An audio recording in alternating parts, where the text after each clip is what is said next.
MQ ဆိုတော့ media queen ပေါ့ media queen ဆိုတော့နိုင်ငံတော်အဆင့်ရှိတဲ့လူတွေကဒီကောင်လေးကိုဘာလို့ favor ပေးဘာလို့ပစားပေးထားလဲမသိချင်တာဒီနေ့ရေးပြန်တယ်ဘော်ရီဆာယာထေရီမားတို့ရွာဆရာကြီးအမှန်တကယ်ကသူ့အကြောင်းမဟုတ်ဘူးเนาะ attention ရှာပြီးတော့ရေးတဲ့အကြောင်းဥပလာဝနာထေရီရဲ့ဘယ်နှစ်မြောက်ဆိုပြီးတော့ attention ရှာပြီးတော့ရေးတာမီဒီယာရေးတာမီဒီယာ queen နာမည်တိုင်းမီဒီယာ queen ကရေးတာထေရီတွေထေတာတွေဆိုရေးလို့ရလားနေထိုင်ရအစဲတောင်းတာလေအမှန်အစဲမတောင်းနဲ့အမှန်တကယ်ဆိုရင်ဘာတိုင်းနဲ့ပတ်သက်ရင်အမှန်တကယ်နိုင်ငံတော်ကတိရပိတ်ကိုပိတ်ပလိုက်မှာကောင်းစားတွေကိုအဲ့ဒါရှင်းပြော attention ရှာလေတိုက်တာ attention ဆိုတာတိုက်တာအစဲတောင်းတာတိုက်တယ်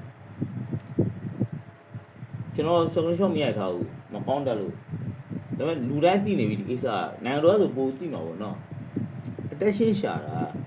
အဲ့ဒီမီဒီယာကိုဘာကိစ္စခွင့်ပြုနေလဲ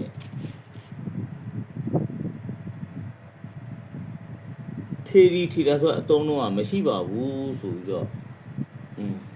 ပြောရတယ်မောတယ်ဗျာအရှိရရှိတဲ့ပုံကိုယ်တွေကပြောထားပြီးသားဆရာလေးတီလာရှင်ဆိုတာထီထီတာနဲ့မပတ်သက်ဘူးထီဆိုတာပါထေတာဆိုတာပါသူ့ရဲ့ဖွင့်ဆိုချက်တော်လေးရှိနေရှိတယ်အဲ့ဒါကိုရှာတာ attention ရှာတာအစဲတောင်းတာသူတို့တွေ popular ဖြစ်ရှင်တာဒါကျွန်တော်စိတ်ရင်းမှာဒါပဲမြင်တယ်ကျန်တာမမြင်ဘူးအဲ့ဒါလောက်ပဲမြင်တယ်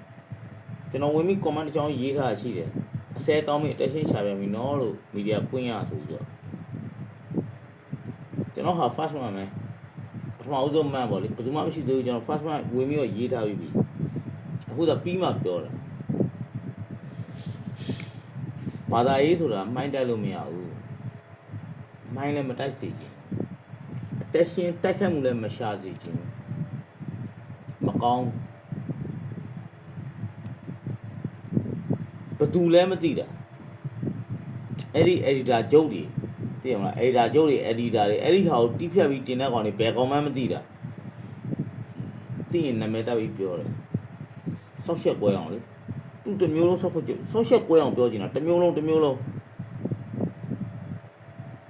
ပြောချင်တာဘာလို့မိဘမကောင်းရင်သူမိဘကိုတက်သွားတယ်တိုင်းမိကောင်းတော့မိဘကောင်းအောင်သွားတယ်မိဘအစင်ဆက်ခေါင်းမော်တက်တာ